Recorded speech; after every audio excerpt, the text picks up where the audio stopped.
We're joined today by David Handler. David is a violinist, and Justin Kantor, a cellist, and they are, of course, co-founders of Le Poisson Rouge. And I just, we're going to keep this informal. We'll have plenty of time for questions, but I want to just read a list of artists and see if you can guess what these all have in common. It's not too tough. Emmanuel Axe, Erica Badu, Helene Grimaud, Kronos Quartet, Lady Gaga, Manahem Pressler, Paul Simon, Philip Glass, Tori Amos, he's an alumni, actually, Yo-Yo Ma, Yoko Ono. So all performers at Le Poisson Rouge. So I guess, where I want to start with you all is in a nutshell, what is it? What's the concept? And because I know some people here are familiar with it, others probably are not.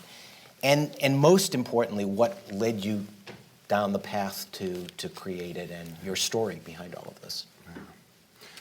Well, just to orient you guys on paper, Le Poisson Rouge is an 1,100 capacity mixed media space, performing arts space as well as fine art space in the heart of Greenwich Village, historic area in New York for the arts a couple of decades back. And formerly the Village Gate? Formerly the Village Gate, and that was sort of its more illustrious history, culturally speaking. There's been a couple of other things since, mostly clubs. And then it was run as an off-Broadway theater when we first took it over. Yeah, we do, I would say, probably either one or two shows in the main room, 320 nights a year, I would say, is probably about right. We're basically open 7 nights a week, but if we don't have something that we really believe in showing, then we are dark every so often. Mm-hmm. I guess maybe more to the core of the question, I guess, is so why did we endeavor to do this? And I think our answers may differ somewhat, but basically, we were both somewhat disillusioned with the prospect of being classical musicians in the modern age, which basically found us with peers that had little to do with what it was that we had this real passion for, this almost religious devotion to, and something about leaving the ivory tower of the conservatory, where we could specialize and everyone around us loved what we loved, to a world where we felt like we were playing largely for other musicians and for a mostly older public, and wanted to change that, and felt like it was a problem more of packaging than content that was disassociating younger listeners in particular from the art that we love so much, and that if we could maybe strip things down and do away with genre distinction and some of the formalities of the concert hall, make the ticket prices more accessible, that we might have the ear of our peers and just a wider audience in general. Mm-hmm. Yeah. So, and you started this in 2008, is that right? Yeah, in the summer of 2008. Good timing. Yeah. Yeah, that's right. Tell us about it. Yeah. We were pretty much signing the lease at the same time as all the news articles were coming out about the subprime mortgages. So, yeah. Not that we had any idea what that meant at the time, but Yeah. so, yeah. And that was sort of I guess from us coming from music, not knowing what the challenges are of running a business. That's really all we know is in terms of like what it's like to start a business, and happens to be during a very tough economic time, for the country. And I have to say it was extremely challenging for us, and very stressful. And it was sometimes the only relief I could get was when I look at the paper and see that if we're losing money, at least not as much as GM or something like that. It was losing like billions of dollars a quarter. So,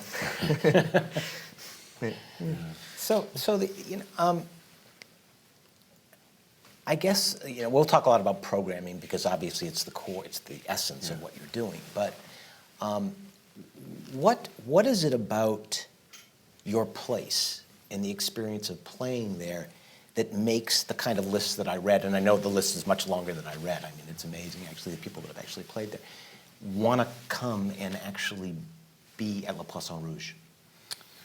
I don't know. I mean, certainly, we have our thought about why that might be, and we're certainly, I guess, very humbled by and grateful for the fact that we've been able to get the kind of artists that we have play our space, many of whom can play rooms, 10x, Sure. and I think part of it has to do with the fact that it is musician-run and that, no expense or attention was spared on the way that an artist would feel, look, sound in that room. I think that because we were at the beginning of, or maybe helped start a movement towards a more adventurous listenership, or doing away with genre distinction and maybe getting particularly classical music outside of the only environment it's ever known, which was the more staunch concert hall environment.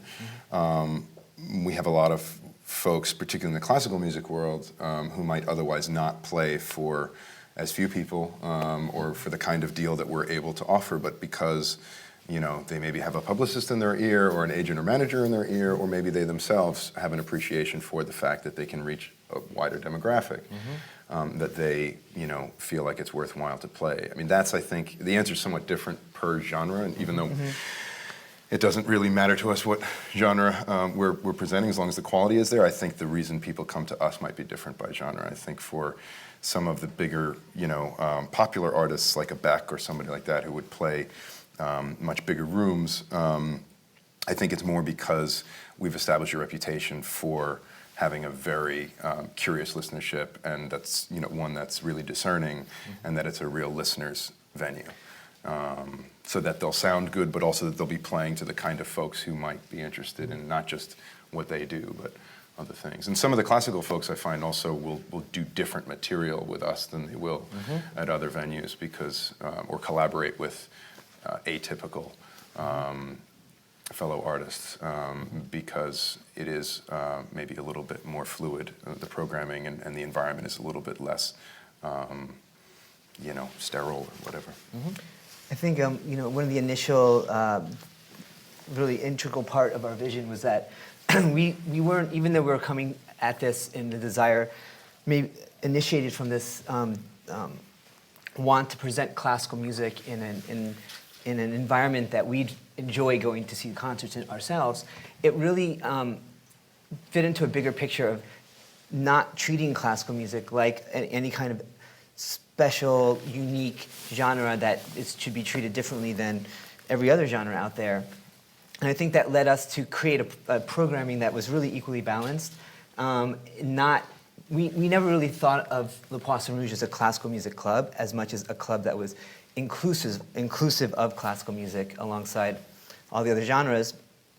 And I think that really opened the door, and the timing also with where the world was going in terms of its music exploration online, from sites like MySpace at the time when we first started, where people weren't just finding out about shows from the major record labels and the major publishers and producers, and they were actually able to sort of explore on their own on the web and learn more about a lot of the niche genres that exist. So like I would go on MySpace and find a band that I liked, and then they had on their page a list of their favorite bands, and I could go check out what bands my favorite band like and learn about all those bands that I've maybe never heard of and might not even have very much of a draw.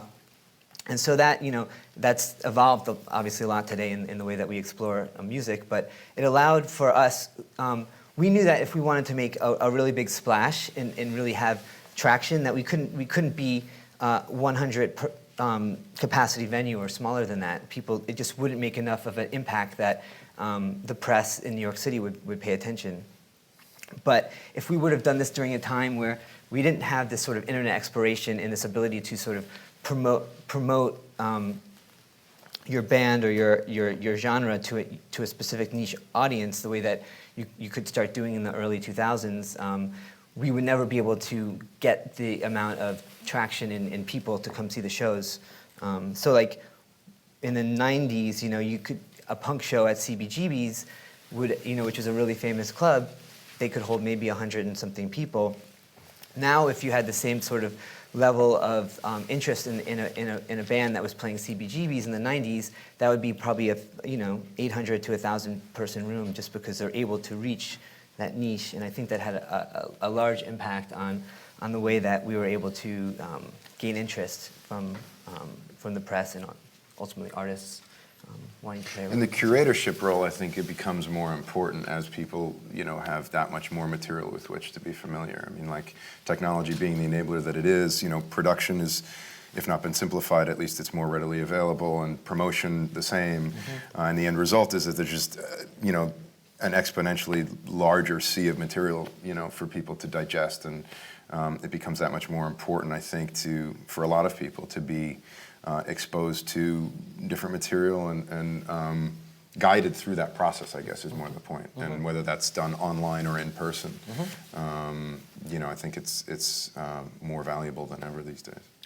So we'll talk about programming, because I think that is one of the most interesting things about this, and about the whole experience of being in the venue. But how many different audiences do you have at Poisson Rouge? We'd like to think it's all one, but okay, that's an interesting answer. So you don't segment you don't think about in your business. I mean, sure. In our marketing department would probably say otherwise, in the fact that they have to target the message to the right public, and by and large, we're wanting to find those pathways as quickly and effectively as possible. But we're not only interested in finding the person who already knows about such and such an artist and is just waiting to hear about when they're coming to town, but also pushing their expectations, pushing their palette, as far as possible, and maybe by way of establishing their trust through a genre that they are familiar, we can then get them to dabble in or experiment with a different art form. So, a different genre, I should say. So, as an example, like if somebody, comes in, loves indie rock, for instance, or loves, electronic music, and there's they see that the kind of stuff that we're putting on is really appealing, and then if they might have an interest in string quartet writing or in jazz as a genre, they're probably more likely to come to us to hear that. Because most of the venues that are playing the stuff that they listen to, electronic music by example, maybe they don't have a jazz program or a classical music program, but they may opt to check that out at the same place that they're used to, the same place where they are sure to have a certain caliber and an environment that they know, as opposed to maybe going to Carnegie or someplace which is been around longer and a little pricier. So what? Talk a little bit about the programming process. I mean, the fact that would you say 320 nights? You said? I was guessing, but yeah, that's about right. So I mean, that's an incredible programming operation, actually. I mean, I worked in orchestras, and we did a lot of programming, and you did about 110 concerts a year. But that's a lot of nights. So what's your process for, how do you choose the acts? What's your process? How do you integrate it all together? Do you, just talk a little bit about that. Who does it? So we have a booking team that includes Justin and I now more than ever. In the beginning, we were just so overwhelmed by the day-to-day of functioning as a four-walls business that, we probably were vetting more programs than actually coming up with them. But throughout, we have a booking team, and we're 4 at this point, and we work on a shared calendar system whereby we place holds and prioritize those holds, and based on what else is going on in town and what the offers look like and what our risk and reward might be for putting on the show, we confirm those anywhere between from 2 months out to a year plus out. One of the challenges is that the booking culture of classical music, by example, is very different than pop music. I mean, classical singers, opera singers know what they're going to eat for their meal in 2 years, they're very, very scheduled, very far out. And, a lot of pop artists don't want to make a commitment more than 2 months out. Or they'll call sometimes looking for a vacancy, on the month of, or something like that, if it's a really big name sometimes. And, and we thought for a while about maybe having genres live on certain days of the week or something like that. And as Justin was saying, about us needing to be a certain size, if we were a smaller venue, we may be able to do, jazz on Tuesdays and punk on Saturdays or whatever. But the artists of the ilk that we're looking for and that we need to fill our space, it's you can't really do something like that. And and we want to make sure that we're really mixed in terms of our offering, but it's not really that conscious. It's not something that we say like, okay, we have 5 classical shows this month. We have to put in more of another genre, or we have to make sure it's the same next month. There are ebbs and flows of the calendar, and actually, genres actually have their swells in the calendar. And so there's, January, for instance, because there's a lot of festivals coming through, a lot of classical music industry coming through New York, there's a lot of classical programming in January. And October is CMJ, which is big in the indie rock scene, so or alternative music scene. So that becomes a pocket of time where it's more dense with one genre. But yeah, it's an interesting process, but one that we like to have be as organic as possible. So it's really interesting because when you look at the programming and you look, it is very eclectic. Yeah. But it's also, there's a certain cool factor when you look at it. And I guess my question is, what's the brand? Do you reject acts because they don't fit your brand? Yeah, we definitely do. It's, there's obviously different criteria that go into making our decision. Our dream act is an act that is, someone that we really feel strongly about artistically, that has built an audience that's able to, sell us out at the same time. And there are actually quite a few of these, these acts. And then, then we're dealing with acts that, everything has to have and we have to feel aesthetically connected to it. So, if we feel like there's an act that, even if it might do well financially for us, because we have a for-profit model, but we just don't feel like it's the right fit for our brand, we definitely, we choose to pass on those acts. And, but then the other challenge is when we get, an amazing act and artistically, and they're not really, they haven't built themselves up in terms of their audience enough to, to fill what we need to make our financial numbers for the show. So, it becomes like a real challenge of balancing the calendar between acts that we really love and we're willing to sort of take a risk and lose some money on with the acts that, can really help us stay open and pay our rent. So it's a... Yeah, and that, our structure definitely, being a for-profit, really means that we have to be, we have to make a lot out of a little, and we're often working, on a shoestring, and, but it's also, yeah, we definitely have certain shows paying for our ability to do other shows, whereas you could have, otherwise, somebody donating money for a certain series or something. For us, it's really, finding that mix and knowing how to, we're very earthbound in that way, like we can't just ask for somebody to write us a check for, to put something on. Right. So. And I would assume that part of the point of the volume of shows is that you're a small space. Yeah. And so in order to make the business model work, you've got to have a lot of product cycling through. And yet it's a slippery slope too, because we actually started off probably more active than we are now. So if we were probably closed instead of, let's say 40 nights, or probably instead of 40 nights, we probably closed 10 nights our first year or two, and we were almost by rule doing 2 shows a night. So we were doing 500 plus concerts a year, and they weren't all working. And but the thinking was we just had to keep going. And then there's actually another room which has an entirely different calendar. So even right now, we probably have, that is more spoken word stuff. It's a fine art gallery, and we do DJ-driven parties there too on the late nights. But that, alas, is like a whole different calendar. And so even now, being a little, being more discerning and only doing on average maybe 1 show a night, we're still doing, 400 plus events. And yeah, the volume I think is important. But it can be, there is such a thing as too much. Sure. Yeah, which we found early on. No, that makes sense. So talk a little bit about, okay, so you guys, you went to music school, you went to Manhattan School of Music, graduates, and you were presumably focused on your instruments. How did you figure this out? You came out and, talk a little bit about what, how you developed the concept, how you developed the business plan, who helped you, what mistakes did you make? you know, what would you do differently? What brilliant things did you do? I mean, it's, you know, I mean, obviously you got a good outcome, but it's talk a little bit, because I know a lot of people here that obviously, you know, part of the purpose of this is to get people thinking about, you know, interesting things that you can do, you know, in your musical life. Yeah. And this is a really interesting one, so. Yeah. Well, I mean, Justin and I met at school on break of orchestra or chamber music or something like that, and we're both, I think, in our own way struggling with this idea of you know, how to be relatable and how to, you know, like how to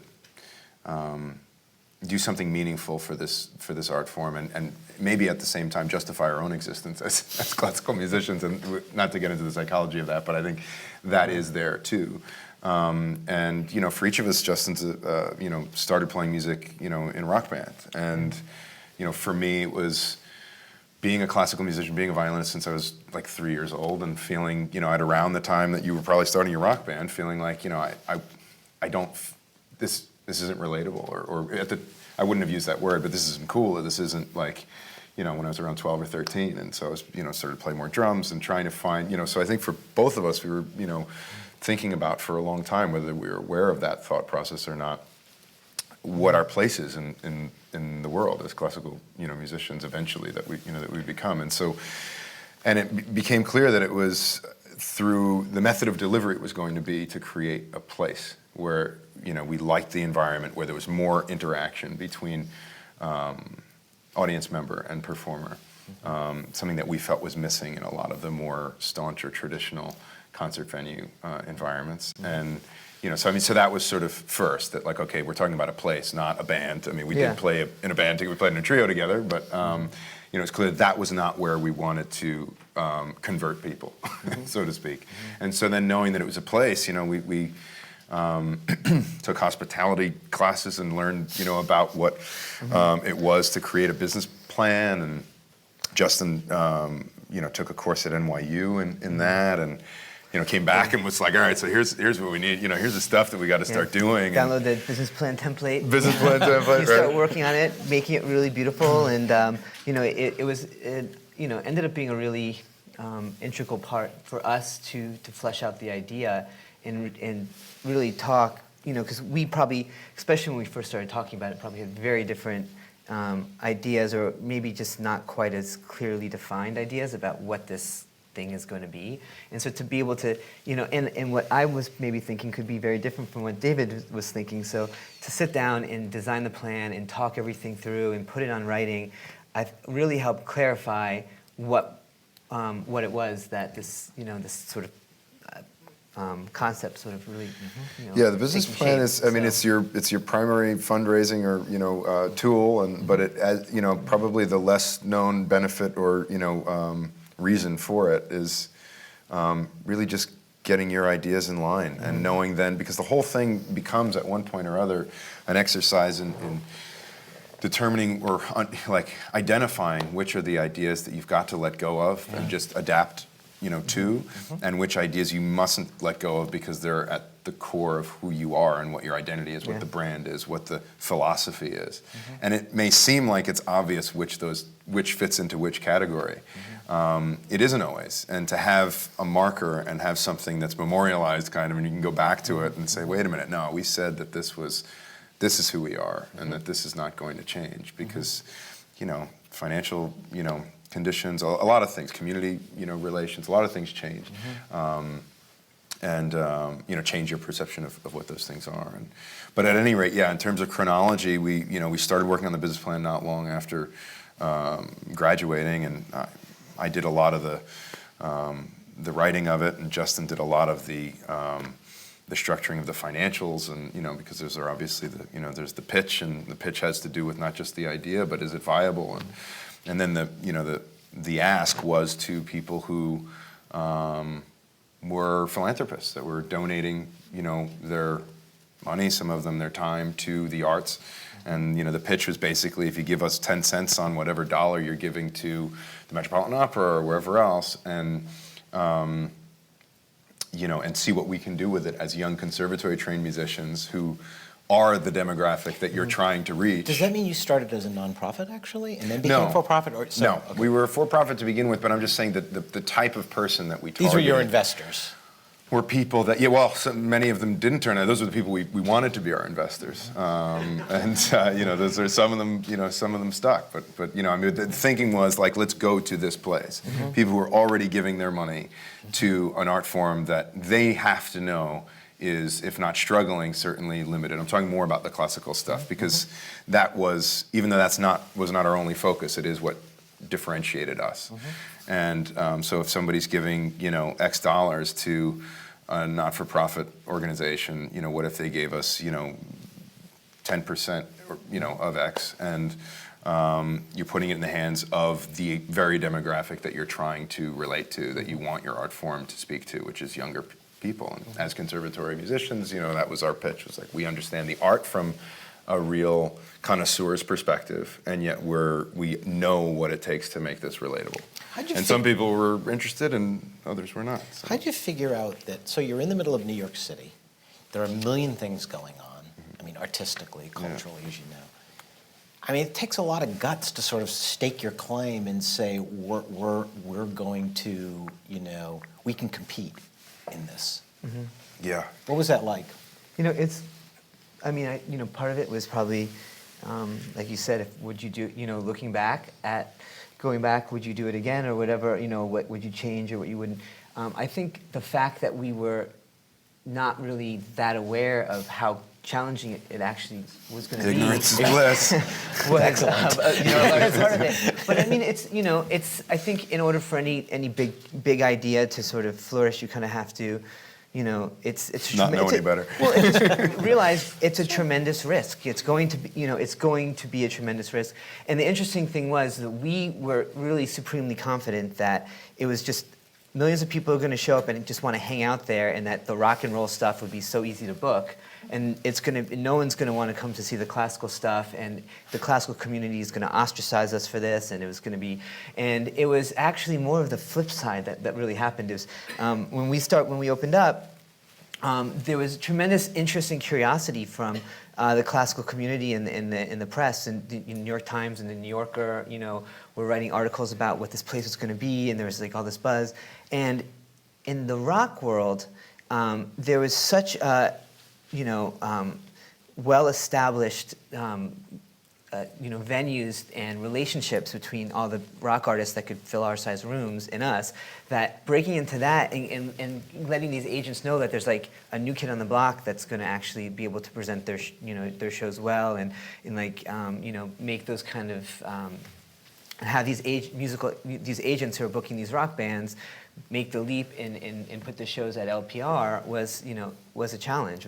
You know, and it took a long time, a lot longer than we thought, and that's, you know, a part of our business plan that was really important financially for us, is to be able to have, you know, 800 people sold out standing rock shows, you know, to get that really off the ground and get that, you know, reputation on that side of the industry.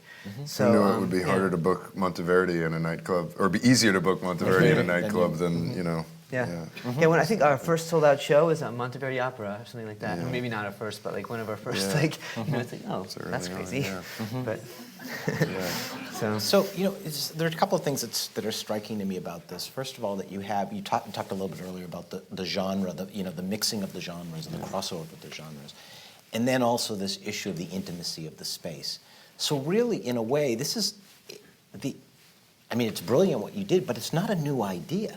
Not at all. It's sort of the recreation of an old idea. And when you consider a lot of like the thing that was raising eyebrows, you know, for better or worse, about what we were doing early on, of doing, you know, the classical stuff in that kind of an environment.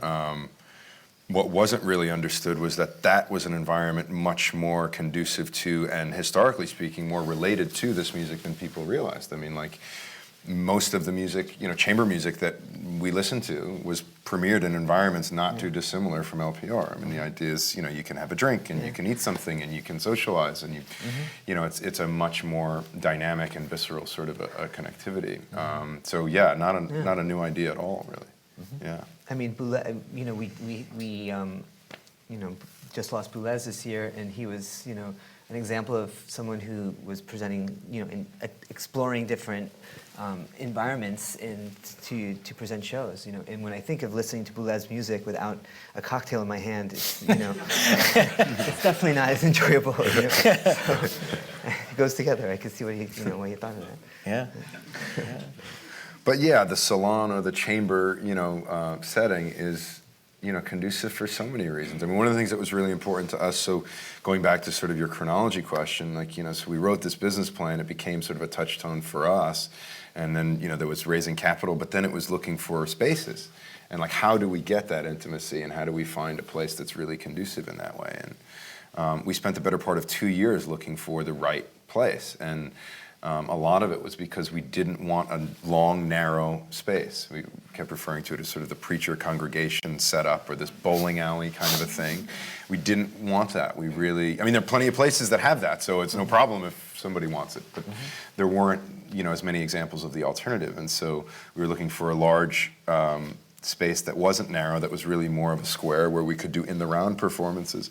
And that's really important for us in terms of that chamber setting, for people to watch the musicians interact and to see their eye contact and how they breathe together. And, for a lot of people, just to see what the notes look like on a page, and so that's how we got some of that intimacy in a room that is, fairly large considering how close you can be to the performer. And we worked with sort of another step on that, that in that chronology was, after we found the space, there's this very strange chicken or egg dance that you have to do between signing a lease, raising money, and getting liquor licensing, which is very important for us because a big part of not just the revenue model, but also the philosophy was that this is a place where you need to be able to have a drink and you need to be able to have that cabaret setting, because otherwise just go to any other black box theater or any other concert hall.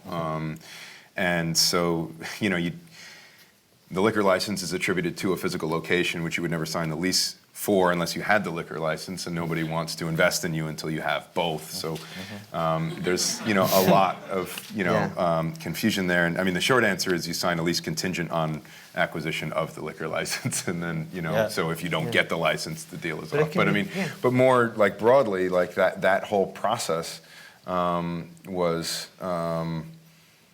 it was pretty convoluted, and there's a whole gaps of time that we were just so in the thick of it, and we wound up finding a rather legendary acoustician named John Storick who designed the space for us, and his sort of claim to fame was having designed Electric Lady for Jimi Hendrix when he was 17 years old or something like that, and now has a ton of offices internationally and designed the Jazz at Lincoln Center complex for Time Warner, and we didn't think he would even talk to us, we didn't have the kind of money that he was probably used to getting, and but because the space had a very illustrious history as a Village Gate, and because he knew that what we were doing was really ambitious and that it would give him a chance to sort of flex his muscle and create a mixed-use space where you've got really amplified loud stuff, but then also pin drop quiet harp recitals, he was interested in that, and that was a big part of creating the intimacy, was having, even when we don't do the in-the-round setup,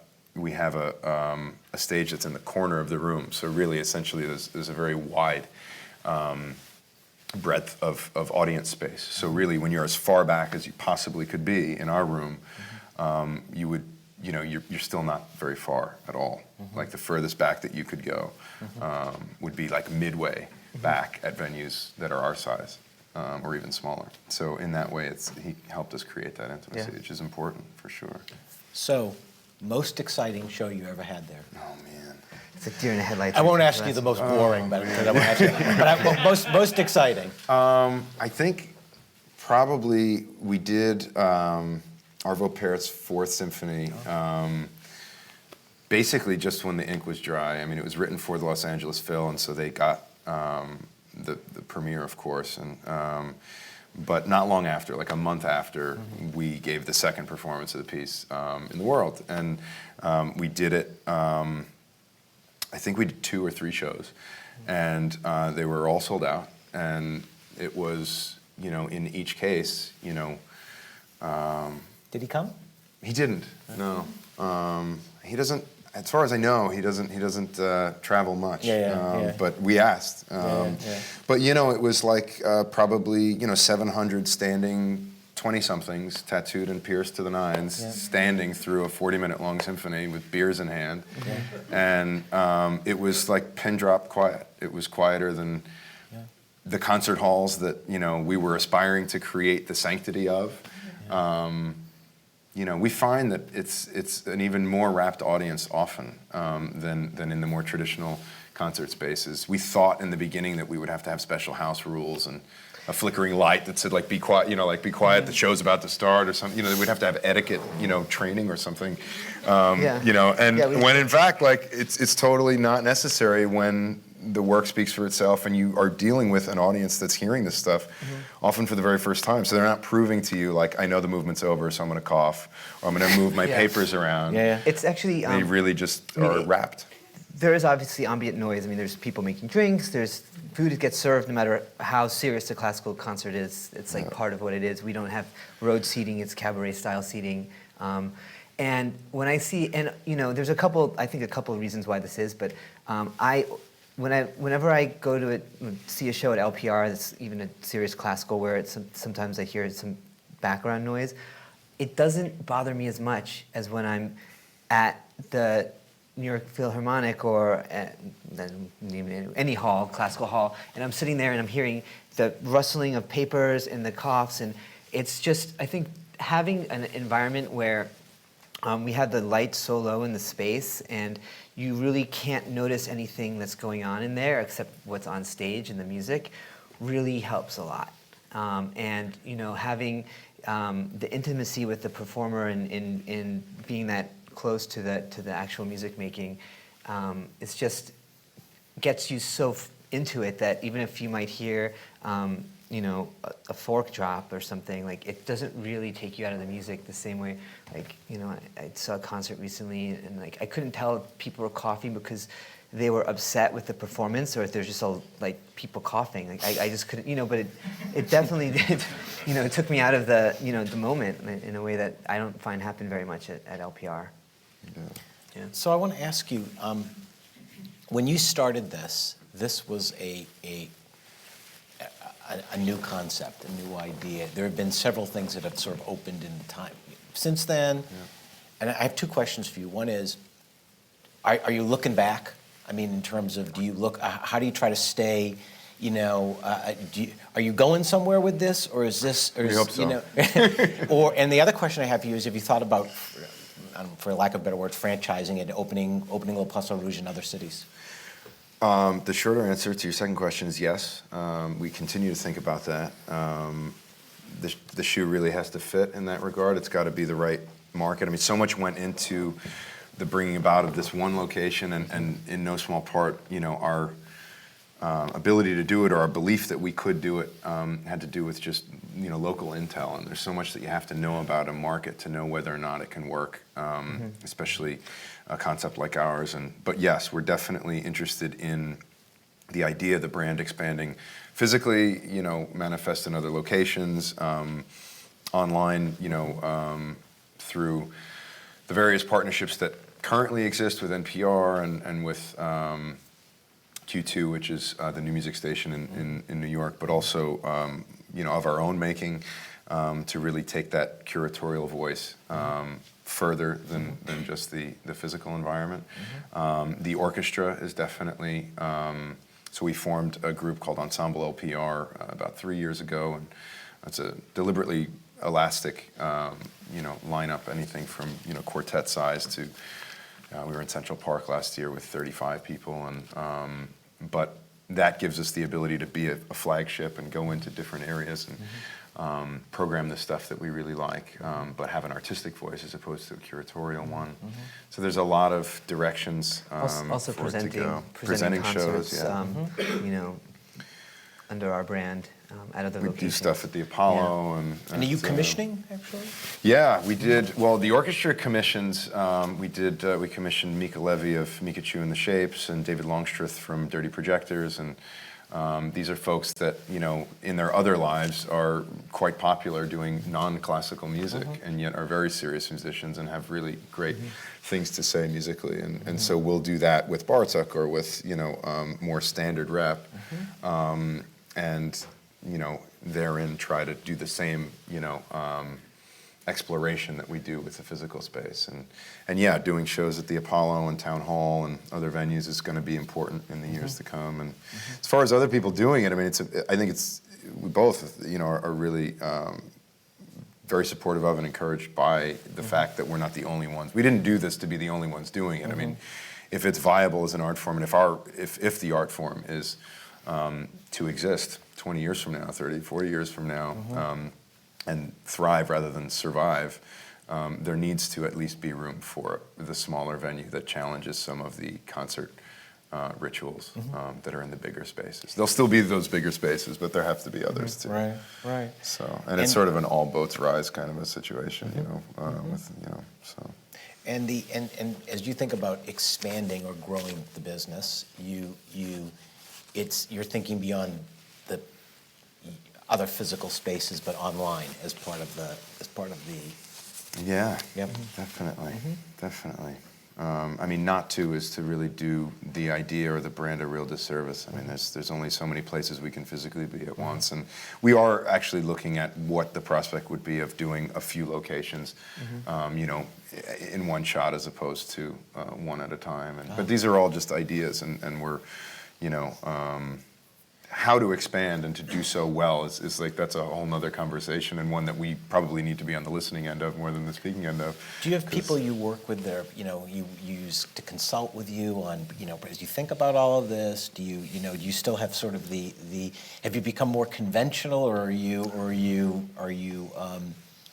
you still sort of trying to, If there's a conventional way to think about expansion, I think we would listen to it in the same way that we would listen to it. Because I think artistically, is where we like to take our chances. But in terms of, business development, I think there are tried and true methods that really they're tried and true for a reason. And we probably don't know all of the ins and outs of that the way that we would like to. So, we haven't hired folks to tell us what it is, because in the past, when we've done that with, let's say, PR or marketing, we've found that we've actually had better results not listening to those folks, or that sometimes consultants can prey on the inexperience of the person or the entity. So. I think that's the one thing that I've at least learned from this process is that people love talking about what they do and what they know, and there's so many just people that I'll meet that are I become friendly with, that have expertise or a certain perspective that I learn more from than if I were to hire a consultant that has maybe ulterior motives sometimes in terms of why they're trying to help us, or a lot of times I just don't feel like there's the concern or the freedom of thought that goes on. And I think as we're trying to find new opportunities and new development, a lot of it just comes from meeting people and talking to people about our ideas and learning that way. And then from there, something will hopefully solidify where you have an expert maybe that you have to hire. But I think that first step of just really being free with your ideas and sharing, in speaking with people, you'd be surprised how much great information you get. At least that's what I've learned. Instead of keeping things close to the chest. So. That's great. Well, I think, love to take some questions. This is a really interesting conversation and fantastic to hear you guys talk about this. And would love to get all of you or some of you in the mix here. You mentioned Mika Levy and Dave Longstreth doing music outside their work with their regular bands. I know that you mentioned you have one audience, and you might also think about it as, say, audience members crossing over from one genre of a show to, say, one of your classical shows, or the other way around. How often, aside from those two, how often do you find artists who could possibly be seen as crossing out of the college radio sphere into, say, composing something that would be more on the classical end to play at your venue? It's a good question. and it's one that I'm usually asking myself as the artistic director of the ensemble more than we are, frankly, at the venue, in the sense that usually people are coming to us with projects. Maybe that's just because we've been around longer than the ensemble has, or maybe more just because they're coming to us with a product or with an idea, and we've become known for creating a platform for those kinds of ideas.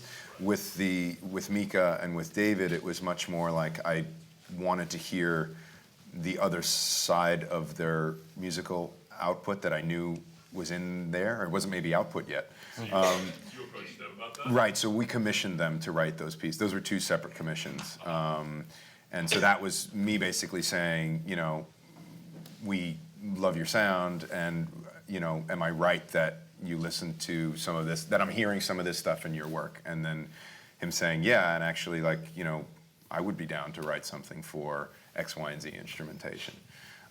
So that, just by virtue of the fact that we've got a lot of activity going on in Bleecker and a lot of these events, we're not able to quite curate the evenings, not all of them at least, certainly not all of them.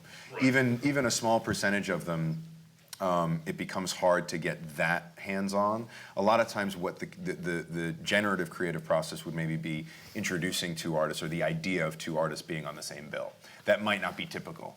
Maybe, you know, an electronic musician with, you know, a violinist or something that, you know, maybe they don't know each other's work, or maybe they should, or other people should. But the ensemble you mentioned, does that get more of an interest from artists who might want to compose something for the ensemble that you might recognize from, say, Holly Radio? It does, but I'm hoping it will continue to, the more that we do more of it. Because, I mean, really, you know, whereas the, you know, as I said, 300 plus nights a week or a year rather, that the venue is open, the ensemble's doing like a half a dozen shows a year. So it just takes longer, I think, for that to be an option, or for people to realize that there's a group out there playing. I mean, I wish we weren't. I mean, we're not the only ones doing it, but there aren't a ton of groups doing that. And it's one of the things that I think is hallmark or signature about the group. But I would love to hear more from folks than me going out to them and saying, hey, have you thought about writing for whatever? And hopefully, if we're doing our job right, a year from now or 3 years from now, they'll be coming to us more than we'll be going out. Same thing with the venue. In the beginning, we were reaching out for half of the shows, probably, I would say, that we were getting. And now they're coming to us, you know, the vast majority of the time. And what we're doing is usually either placing them where we think they belong in the calendar, where they'll do best or shine most, and then also saying, oh, what about if we put these two things together that otherwise might not be thought of together? But that's usually how that works with the venue. Yeah. Thanks for coming here and doing this. I first went to y'all's venue like maybe 6 or 7 years ago at one of the Winter Jazz, like one of the very first ones. Yeah. At the beginning of the lecture, you said something like, it's not the content, it's the packaging. And I remember like going into y'all's club, it felt very different than any other place I'd gone to see jazz. You had like the dim lighting, the fish tank with the chains. Yeah. Like, what did you guys do, like, I guess more specifically, how did you change the packaging beyond just like, yeah, people are gonna drink and it's gonna be dimly lit? I guess I'll answer it because it was me who said it. But just to clarify, though, content is the most important thing to us. I just want to make sure that it wasn't, you know, interpreted as the surface of things matters most, but more that it was a problem we felt, or, you know, of packaging rather than content that was creating a rift or a division, or, you know, a lack of accessibility to this wider demographic. Basically, there's a belief in the content that it's good enough.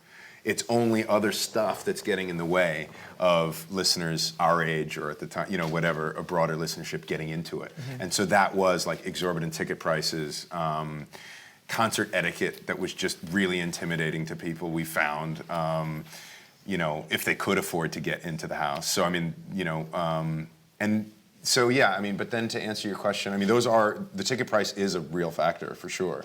The environment, I don't know that What you are can. your prices average? What's the typical ticket price for you? I would say average, probably $15. Would you say? Yeah, If you had to put one number out. classical shows, the average is like $20 for a seat and $15 for standing. Yeah. But you know, what I find interesting with your comment was when I think of that sort of the atmosphere, the experience of LPR, it's very different for classical music.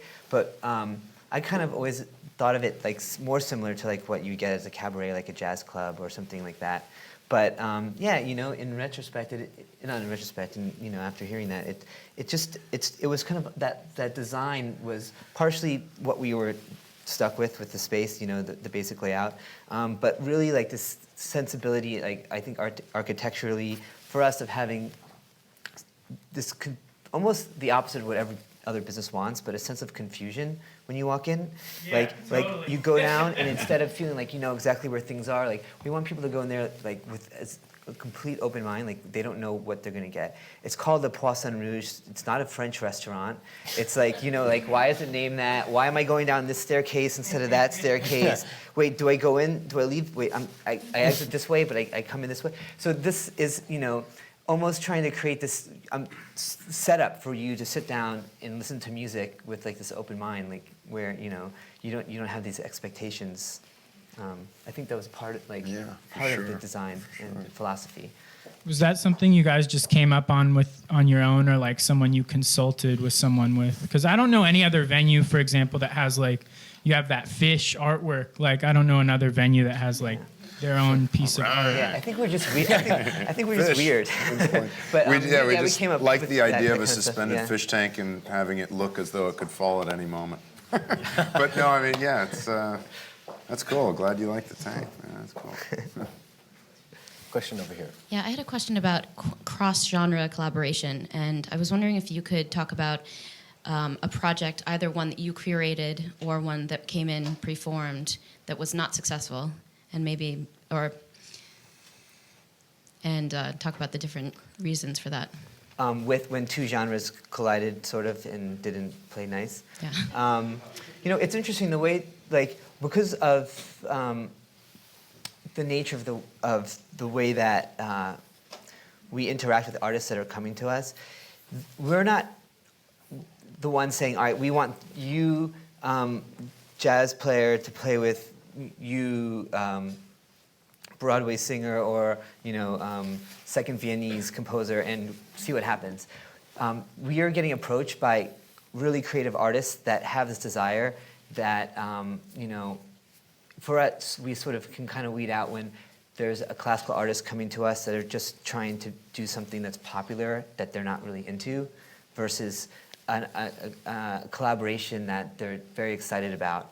It's pretty easy to see when we get you know, approached with that kind of project, and we, you know, just make sure that we're booking the ones that we feel like the artists really are connected with, and not like, I'm gonna play the Vivaldi, you know, Four Seasons like Jimi Hendrix, and because that's what you know people like now. Like that's different than an artist saying that they, you know, there's a transcription of a Sigur Rós piece, or you know, and it means a lot to them, and you know, their string quartet has been working on this type of music, and you know, we know it just from that even if it's going to be a success artistically, if 200 people don't show up, that's okay. It's something new, you know, and that's the risk that we're taking. But that's the exciting thing, I guess. And a lot of the times when we're doing any matchmaking, like, because that is a creative process where we'll be taking things that maybe otherwise wouldn't go together.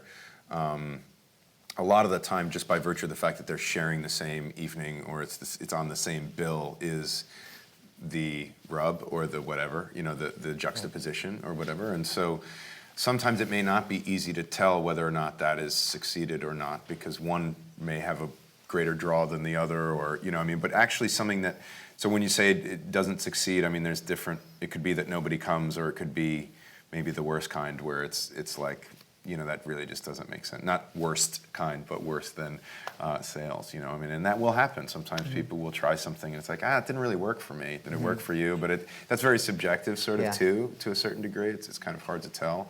But you can, from where we're sitting, after you've seen enough proposals, you can tell when something's forced and somebody's just trying to get gimmicky, and it usually doesn't get past us, usually. So you talked about having belief in your content, and aside from that, how did you have the belief in your audiences that like 20-somethings would want to listen to like avant-garde classical music or weird collaborations or whatever? With once you stripped away all those like concert ritual It was things. it was just a leap of faith, really, I think.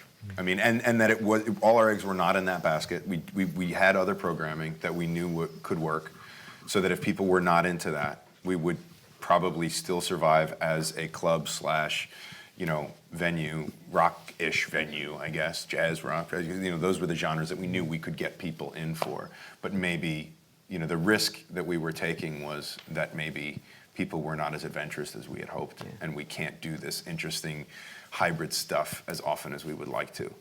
And that was a risk, and it was sort of a, if you build it, will they come? It was much more a form of a question. And yeah. I was wondering, or two questions, same thing. About how much money did it take from the beginning did you invest to start? And then about how long did it take to start seeing the profit margin? A lot and a long time.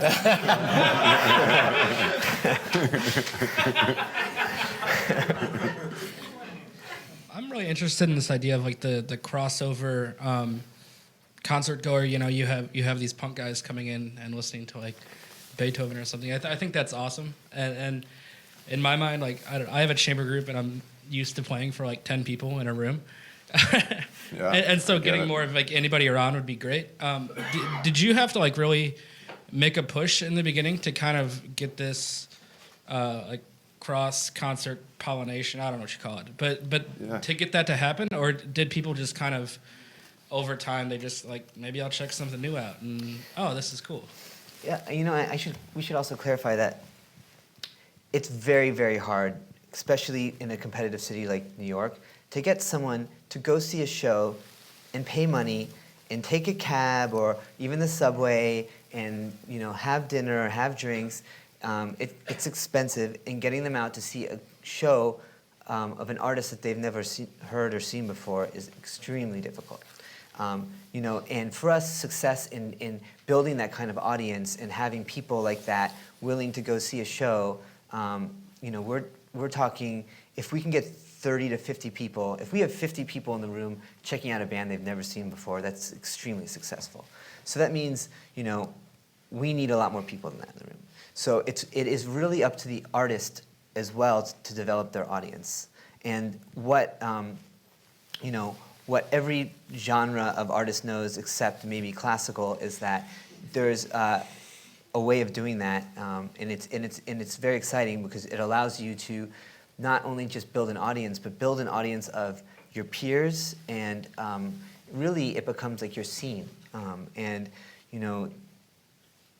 It's a process that if you look at rock bands and how they do it, and by playing lots of shows and the way that they promote themselves, and now using social media or what have you, the ability to sort of build your audience is extremely valuable, because what we have the ability to do, especially at Poisson Rouge, is if someone's playing at our venue, making sure everyone that knows who that is will come, and then on top of that, try our best to make the people who don't know who that is enticed and want to check it out.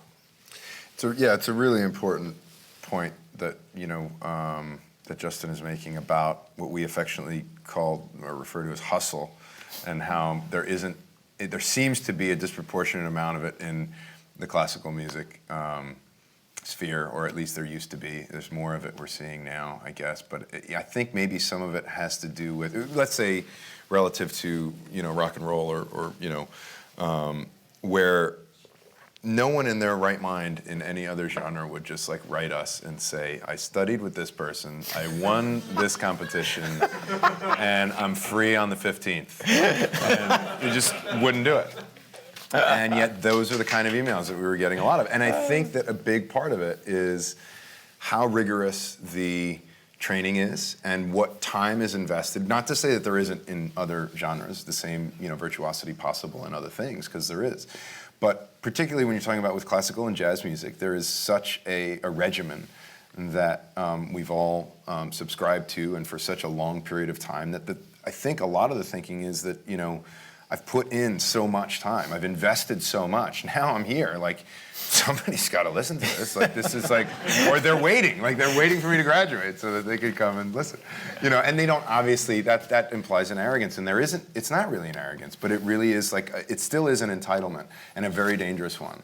And one that doesn't exist in the That's same all nervous way laughter, in by the way. other- Right, well, hey, I mean, it's, but it's a thing, and creating, one's own family, one's own environment, one's own scene, whatever you want to call it, is something that it's just been part of being an artist for so long, for so many people in other genres. But I think classical music, because of the training that is required, and also because I think the environments that up until now it has been, showcased in, performing arts centers that are heavily supported, very well endowed, where they have subscription models. They're selling these things for 2 years at a time, and it's part of a package with 6 other shows that you've bought. And there's money pumped into these institutions. I think for those reasons, those are the places that, you figure, oh, I'll just get into one of those, and that'll be that. But to play at smaller venues, which is really the only way that classical music in particular is going to be able to have more of a forum, is that if it's not just these huge epic places, but small halls, the way that jazz players play in and rock players play in. But if you want to get booked at those, you have to hustle the same way that you would in other things. There's a whole other ecosystem. I mean, there's the performing arts center ecosystem where you've got this same top 10 soloists playing the same concerti going around the country. And for those that make it into that, that's great, especially when you're when you're playing at a performing arts center where the choice is going to hear the Beethoven violin concerto or just bowling. Maybe it's a lot easier to get a full hall and get those people there. But if you're in a big city or wanting to do something else with your music and know it's not something that's going to fit in that ecosystem, then you've got the rock and roller method of building your audience, getting people to buy tickets and and see your shows and buy your merch. And as crazy as that sounds, it's another option to make some money off your music. And not only that, but build, just interact with people loving what you do, which is just, to me, would seem like a very excellent way of building your artist fan base. So, how do you get when you talk to groups like at this school, and I know you get other schools, how do you get young musicians to think about this differently? Because look, I say this to these guys all the time, and I'm very transparent about it. I say, this is a culture issue, and we have to change the way people think about this, and it has to start here. So how do you, because people are trained to, in our business, this is the way they're trained, and it's a very real thing to overcome. Yeah. I've been thinking a lot about it. I'm always, we're always seeing it from the perspective of what works and what doesn't work a lot of times. So it's from the other side. But, when you're in a conservatory or any kind of environment, school environment, and that probably even goes on to if you're in the academia part of it, you're in this circle, you're in this really tightly knit world. I really think all you have to do is get out, go out, meet other people, be at a bar or at other types of gatherings, whatever. Learn to talk about what you do and share with people what you love in a way that they'd be interested. So if you're a composer and you're writing a piece of music, what is that, why are you writing that piece? And I wouldn't say, well, it's polytonal and it's with an there's 3 chords. No, what is it about? How does it connect to their life, to the world, or saying I was writing it when I was going through this or I was going through that, and so I had this weird texture in the strings that kind of reminds me of this feeling. You'll be able to connect with people that might not realize that they're going to be a fan of classical music or a new music composer, for example. And I think, all that is really just going out, talking to people, learning about what they like. But I think it is also important to make it your own and to find out what you feel comfortable with and what your style is. Because, these outlets or these tools, these instruments of, like social media or whatever, if, to just use them because you're supposed to or because you think that that's like the technique, like it becomes apparent, like, because there's no traction, there's no interaction there. It's not, it's like you're just eating your vegetables, like, because, this is what you do, and like, this is how I get an audience.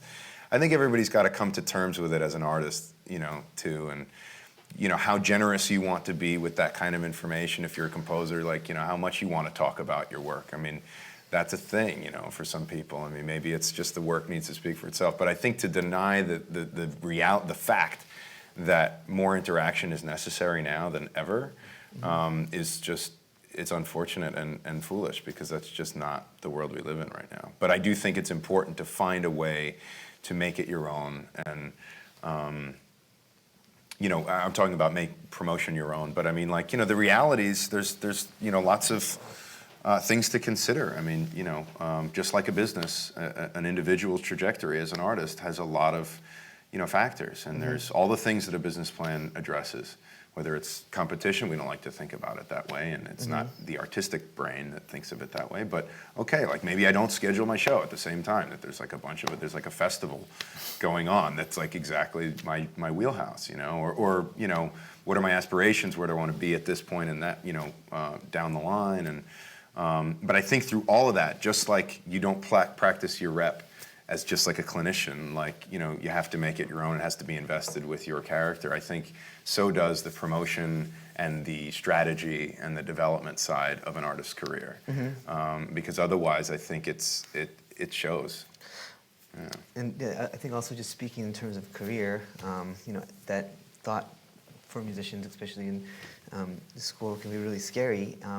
But it's one thing that I feel like everyone should be doing is, if you have a certain idea of what life would be like if you're in a successful string quartet, or you're a successful composer, or you're going to be in an orchestra, like, talk to people that are doing it, that are in that place, and see what their life, like, how it works, and like, if that's really, what needs to happen, how much money can you even make as a successful artist, like, and successful being with a lot of audience. How often are they playing concerts and what's the lifestyle? Is it something that you would want for yourself? If you're in an orchestra, like, what's it like being in that particular orchestra?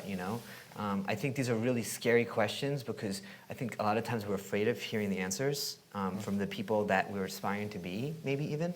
But like, I think that's a good start, to just see what that is, and and then being honest with yourself about where your passion is and what makes you happy as an artist. Doesn't have to be some cookie cutter thing that's defined by a conservatory as what success is.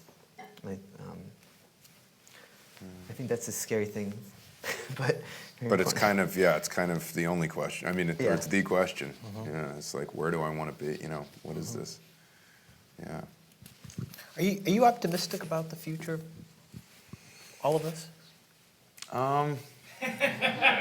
No, I am. I just think it's going to look different. It's going to look very different. Yeah, you're right. And so, but I think we'll all be fine. I think, I think that, as an art form, I think that, culture in general, I think is just, the attention span, there's so many factors. Attention span is so different now. The way we digest material is so different now. So, I tend to be, as a composer, for instance, like, there's a lot of things that I'm coming to terms with about just the environment that I'm writing in. And if it's not in a vacuum, then you have to ask, what do people, how long do they concentrate, and what do they, it's a very different, rules of engagement are very different, the environments are different, but I think it'll evolve.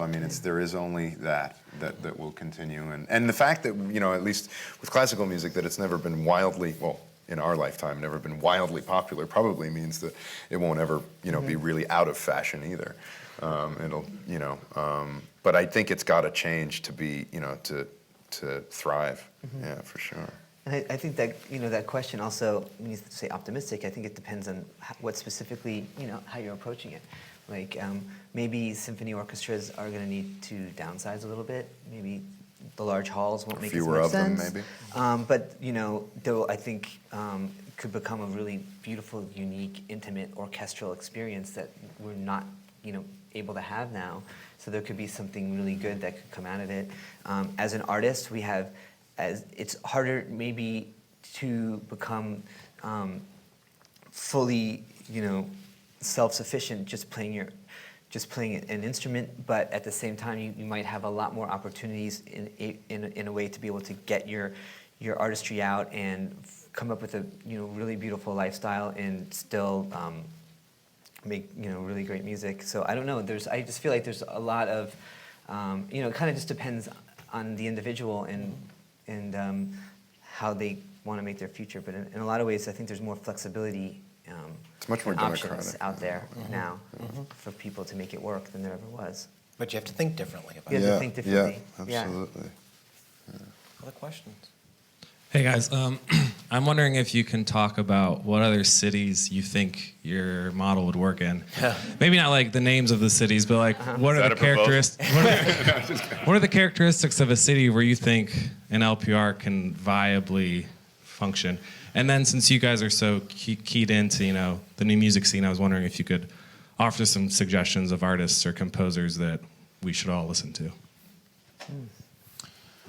Well, to your first question, I think the things that we look at are, some of them are very lofty and some of them are really pragmatic. I mean, so like one thing is you want to make sure that there is a thriving art scene already there, that there is a real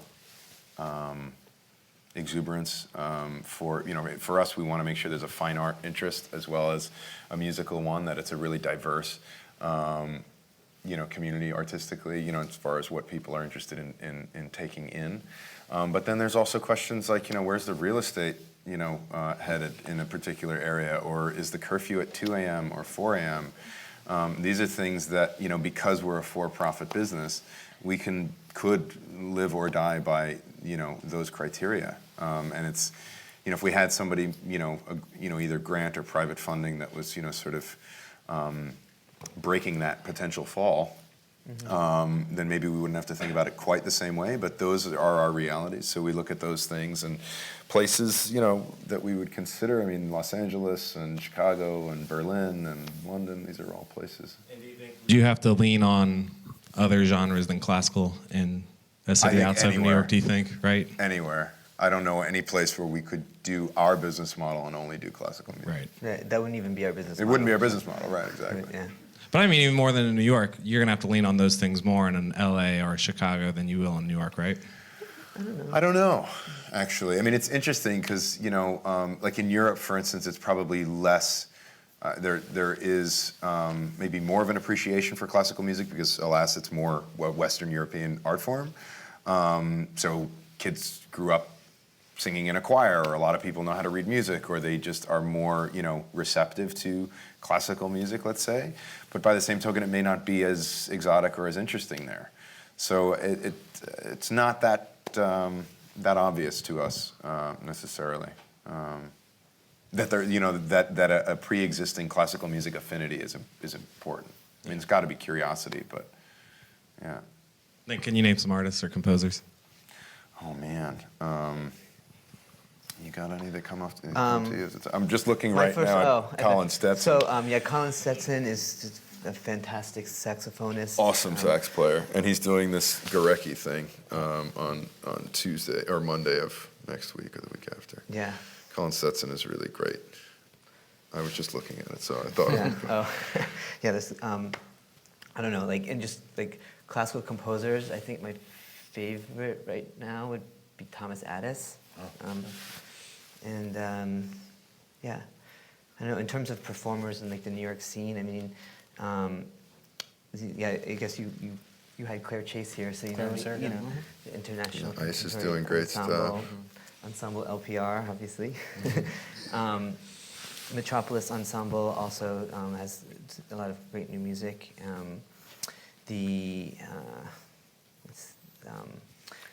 Dawn of MIDI, I don't know if you know Dawn of MIDI, but I mean, they've played some amazing shows at LPR and surprise me every time I hear them. Sarah Neufeld is doing really cool stuff right now. She's also going to be at the venue soon. Then a ton of, old time, like other stuff too. But yeah, I mean, I don't know, we should talk afterwards. Sorry. Thanks for being here. This is fascinating. I wanted to ask something about, in the other direction, really old music. I know that you've produced Dan Swinburne's ballad opera and the Monteverdi. Other early music groups that you've had, and how's the acoustic for that? We have our sound system set up where it's almost like equivalent to what they call electroacoustics, where we don't just have like two big speakers in front of our stage. We have lots of speakers throughout the room, and so we lightly amplify a lot of our shows. It's minimally as we can. The music, you still hear the sound originating mostly from the instrument, but it really allows us to create a soundscape for the room that can differentiate based on what kind of music we have. So, yeah, it's actually kind of, we had the Gotham early music would do stuff with us every year, and I think last year was our last season. Yeah. I don't know if we have anything in the books coming up, but. Yeah, we did Coronation of Popea, we did Orfeo, we've done a few. It's been usually about one run a year, or two. And they were responsible for about half of those. And they're as far as we know, they're not doing anything anymore. Which was actually surprising about Gotham music is that the early music, whenever we present it, does very well. There's a very dedicated thing, for sure. early music scene in New York. Yeah, I'm not surprised. Yeah. Thank you. When you guys take a chance on like a less established or younger artist, what are you looking for? That it's good first, but that, and by good I mean like that it's genuine, that it has an authentic purpose or intention behind the program, that the quality is there, as a instrumentalist, if that's what it is. The content is good, Like but virtuosity? no, not necessarily. No, but that it's quality. The person knows how to play their instrument. It doesn't have to be like flashy program or something like that, if that's what you meant by virtuosity. But that it's high caliber stuff. That it is has meaning to the person delivering it, and that's a little bit amorphous, but you can tell that it's an interesting program. And then comes in the whole hustle aspect that we were talking about, like where else have they played the program? How many likes do they have? How many people are watching their YouTube, YouTube videos of their recitals? What kind of traction is there already behind this artist? And a lot of the times, if it doesn't seem like a good fit for anybody, for size, let's say. I mean, that's oftentimes we'll say this person's really great, but it's just not the right time, and it's needing to communicate to the artist or their representation. Usually, in this case, don't have a representation, but to the artist that it doesn't do any of us any good to have this artist play in a half-empty room. Give it a shot at these few places. We'd like to come and hear it. Or send somebody if we can ourselves. And if you can pack those rooms out in incremental order, then we're in good shape to give this a shot. And then, and that's happened, a number of times. We also set up, deals where we can give somebody a shot the first time, and if it really works, then continue. But it's something where we for a long time, we're taking on other people's risk, and that just didn't make sense. And it wasn't good for the artists because they were playing to half-empty rooms. And I think a lot of people overestimate the extent to which LPR's own brand will sell tickets. Like if I play at LPR, then people will be there, it'll be good, and it's not necessarily the case. But do you have, I'm curious, two things. Do you have what's your household base? And secondly, do you have, I would imagine you have people that are coming now because they trust what you do, and they come because they come. Yeah, and we've developed a membership program to nurture that kind of loyalty, or to codify that kind of loyalty, and we have member shows, and so I do think to a certain degree there is just if it's something that we're putting out that people will trust that it's quality, and and know that to be the case, and maybe, you know, give something a shot. But you're still, as Justin said, you know, we're not just competing. It's not just other concerts that you're competing with. You know, you're competing with just anything that one might do at night. Yeah. And there are so many things, you know, to deter people from going to. It's funny, Art Delugov, the guy who founded the Village Gate, which is the place that we call home from, I don't know, it was open for like 38 years and closed in the early 90s. Everybody from like Charlie Mingus and Thelonious Monk and Ella Fitzgerald and Bob Dylan and like Jimi Hendrix, all these people played the space that is now LPR but was then the Village Gate. He said to me, we had the great fortune of getting to know him for the last 2 years of his life, right when we were opening, and it was just great to hear him, you know, hear his stories. And he was pretty much all there at the end. He had some sort of outlandish ideas too, but you know, one of the things that you know, he used to, I remember him saying, I'll never forget, was he was like, if they don't want to come, nothing will stop them.